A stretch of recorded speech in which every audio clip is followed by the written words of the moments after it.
Today, we're going to be taking a look at a bike that I think could possibly be the one bike to rule them all. That is none other than the new 2022 Giant Revolt Advanced. So this is going to be the Giant Revolt Advanced Zero, not the Pro model. We'll get into the differences, I'll let you know.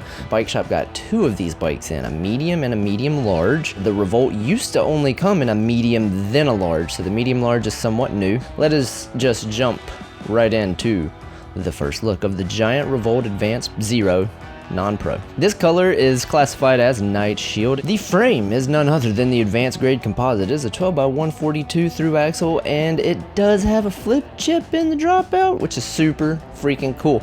So the flip chip, basically, it extends the wheelbase. A lot of companies were doing flip chips in the fork. I really like having it in the rear end. Basically, this will turn your bike from something that is quick handling, similar to a cyclocross bike or a road bike, to more of an elongated wheelbase that you would want for something like gravel or fast descents that you need a little bit more stability on. The really cool thing, if you put this in the long flip chip mode, you can fit up to 53mm tires on it, which is huge. I think if you put it in the low mode, you can still fit like 42s or 48s or something like that. 42s, that's right. That's huge. That's plenty big. Another thing that I really enjoy about the frame over the previous iteration is you still get the defused seat post, and whenever I first saw this thing, I really was like, this is stupid. Why are they adding this in? But because the seat post actually comes with a shim, right? And you have to put the shim in, you put the wedge in, you have to line them all up. It's kind of a pain in the butt, and I was like, this is kind of stupid. Why would Giant put this on here? The last iteration worked fine. It didn't have the shim. The reason they put the shim in is for versatility. If you want to add just a standard 30.9 seat post in this bike, take out the shim. You can run a suspension seat post, you can run a dropper post, you can do whatever you want with the bike, which is awesome. I like the new seat post. One of those things, when I first saw it, I was like, that's dumb. That is just not cool. But when I read why they did it that way, I get it.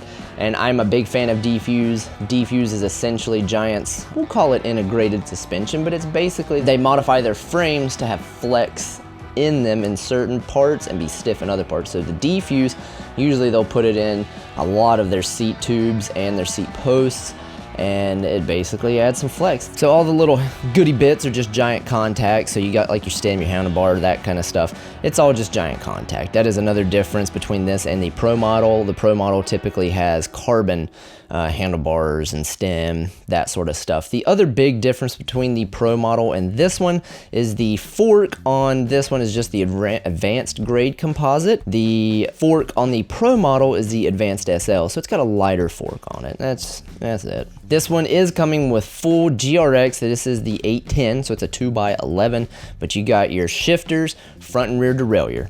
The brakes are also 810s from Shimano, of course, and the rotors are 160 on this guy. Typically, this bike's been coming with an 1134 on the rear, and then the crankset is going to be a 172.5, and I think this is a 31, yes, so this is a 3148. The only gripe I have with this bike in particular so far is if you're going to be using this strictly for gravel, I guess, 3148 is not terrible with an 1134 in the rear. I personally would rather have a bike that's got like a compact or even a mid-compact, because a lot of the gravel races can get super freaking fast, and I really believe it should have more of a road gearing. But if you're using this bike like most people are, and they're going out with their friends on the weekends and hitting a lot of steep, hard climbs, this gearing's fine. But for this to truly be one bike to rule them all, I would put bigger chain rings on it. That's just me though. That is a personal preference thing because I need some of that top end speed. Now here's the big one. This particular model does come with the CXR2 carbon disc wheels. These are great wheels. I actually own a set that I use for cyclocross. They're bomb proof, they're light, they accelerate great. I can't say enough good things about this wheel set. This wheel set retails, I think, a little bit over $1,000. Then of course the tires that they are installing on this are 700 by 40C Maxxis receptors. I haven't ridden these tires, but dang if they don't look good. I mean, I love kind of the filed, tready tires like this for gravel to where they roll really good. It's got low rolling resistance, but they still have more grip than like your standard road bike tires. So what is new with this bike? We've went over the flip chip, so that's huge. Flip chip's great. They do change the geometry quite a bit, so the head tube is actually steeper. They do that, and then they add in the flip chip in the rears that allows you to kind of fine tune what you want. But the frame is a lot lighter, so it's 160 grams lighter than the previous model. They do lower the bottom bracket height, which I like. And then of course, what I've stated before is the seat post. The seat post is interchangeable with a 30.9 now, which it was not before. And another thing, if you watched my previous Revolt video, the one that we bought for my wife, the sizing can be weird on them.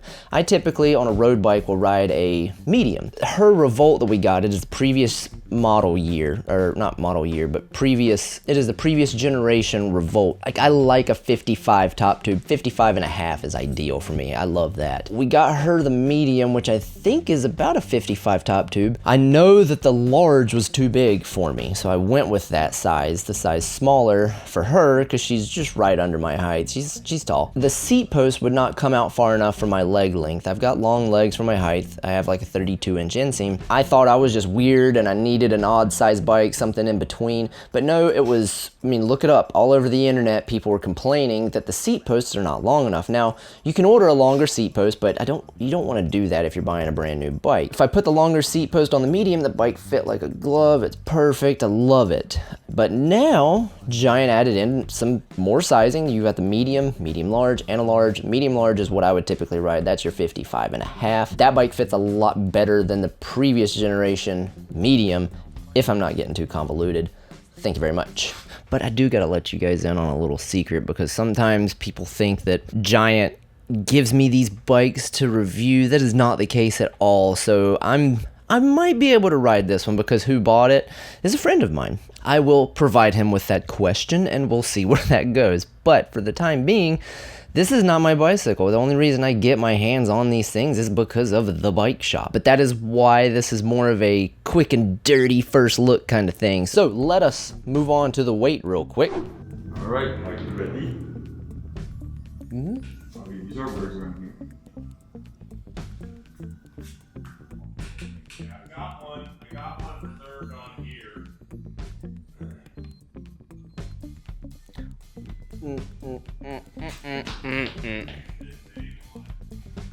Dude, how about that weight for a $4,400 gravel bike? This thing weighs about 19 pounds right out of the box with aluminum handlebars, aluminum stem, not even the Pro model. I think the Pro model is about a pound less. Of course, it comes with nicer stuff on it, carbon stuff, but at 19 pounds is great. The previous generation, I think, was close to like 21 pounds, which still is not bad for a gravel bike, but 19, you're getting down to road bike weight at that point. And this is why I say this bike could be one bike to rule them all. I know I'm partial to Giant. You guys know that. I love their product, but I do not like the gimmicky, like, I think it's a gimmick anyway, like the head shock that's on the Specialized, like it's something revolutionary when Cannondale was doing it years and years ago. I don't like that. They had recalls over them. It's kind of weird.